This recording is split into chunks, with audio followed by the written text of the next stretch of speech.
Hello, Glasgow. Yeah. It is a pleasure to be back on the Comedy Roadshow in Glasgow. Last series, I was in Edinburgh. Last series, Edinburgh. Don't boo.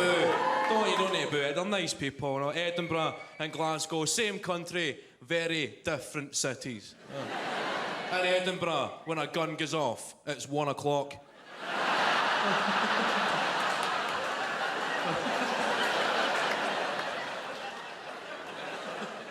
And we'll leave it at that. It's good making a bit of national TV now. I've got regional accents always sound quite severe on national TV. I never realised I had such a strong accent until I went to the cinema to see a movie called The Taking of Pelham 123. And I don't know if anybody went to the cinema to see this movie. It was pretty deserted, the cinema. I don't think that's a reflection on the movie itself, more the struggle to obtain tickets in the Glasgow area. You know, the automated cinema ticket booking line. They do not do Glasgow accents. I phoned up and it's quite simple. Welcome to Odeon.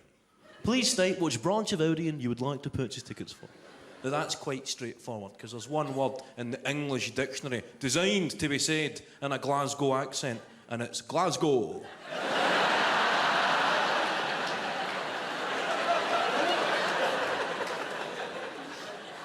And then I began to encounter some difficulties.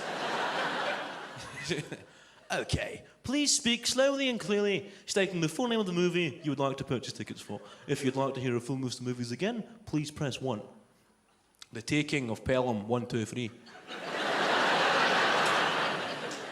I'm sorry, I didn't quite catch that.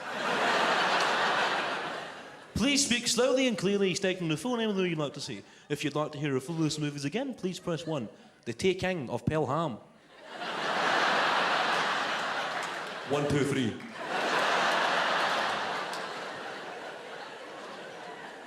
I'm sorry, I just gave up. I thought I'll show up early and buy my tickets face to face. Old school ticket purchasing. However, I picture some Scottish nationalist who would see this as a form of linguistic repression and remain on that phone for as long as it took. The Taking of Pelham. 1, 2, 3. I'm sorry, I didn't quite catch that. English bastards!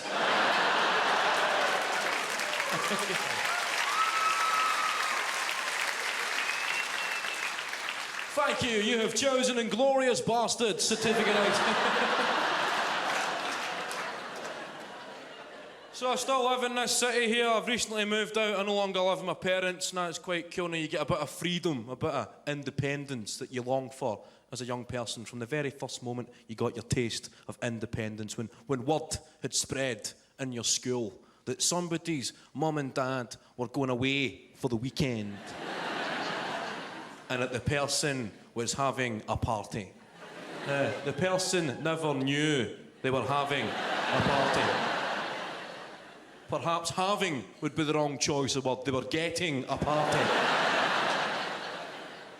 When I was growing up, it was called an empty. That's what we call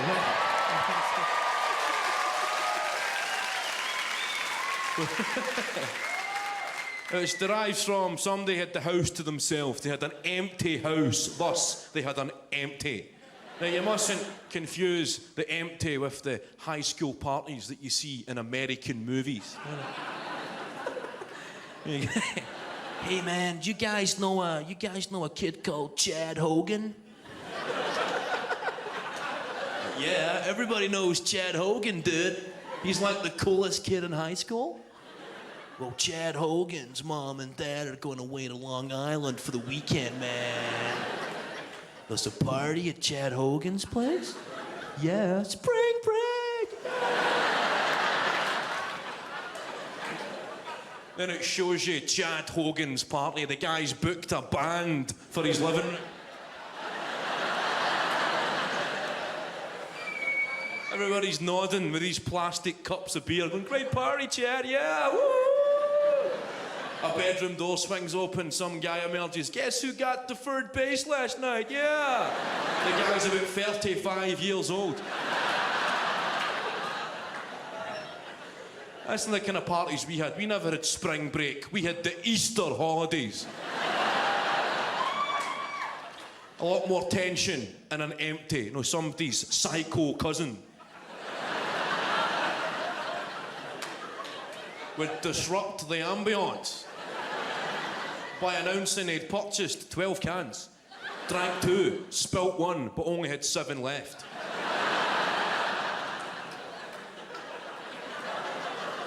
Turn that music off, I've got a can thief, turn that off. People are crying with attention, this guy. Somebody else in the corner smoking a joint and blowing it into a Labrador's face.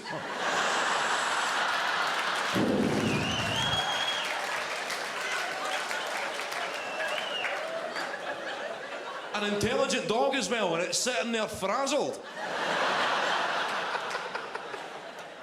Put a bit in its bowl, eh? Ah, come on. Hey, it's the dog's weekend as well, right? Eh? Something in the kitchen, get a hang of custard cream.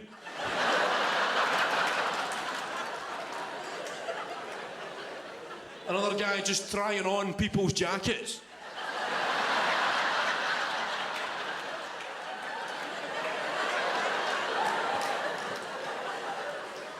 Do you think this one suits me?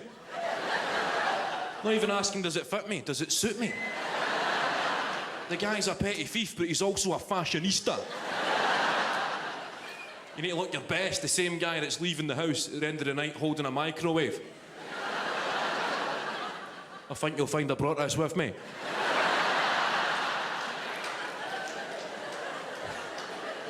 And I don't care for the accusations. I mean, why would I steal a microwave?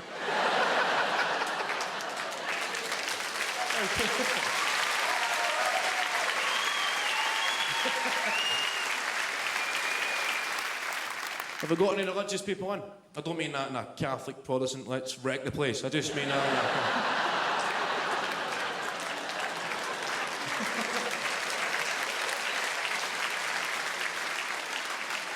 I don't really know. I'm neither religious nor atheist. I don't have a clue. I think you need to make up your own theories. No, at school, I would always take religion over science, because science was quite difficult. Right? You had to remember stuff and read stuff, whereas religion was a laugh. Just some guilt-ridden women reading from the Bible to a class full of hyperactive adolescents, pissing themselves laughing at a cock and balls on the blackboard.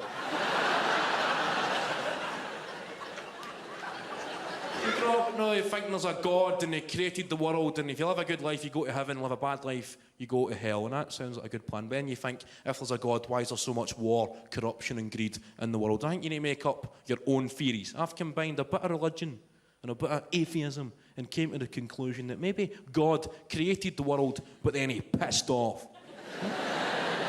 He's God, he's going to have more than one property, right? Maybe he's left us an empty in the world that we live in.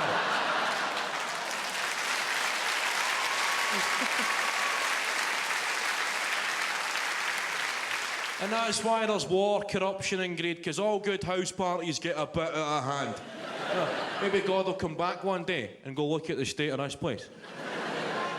You'd have people like Robert Mugabe and George Bush heading for the exit. He never thought he was coming back. Do you see his face? He's raging. Do you see his face? The Pope sitting there, the Pope knows he's getting grounded. I'll speak to you in a minute, Pope. Ladies and gentlemen, thanks a lot for listening to me. Have a great week. Good night. God bless. Okay.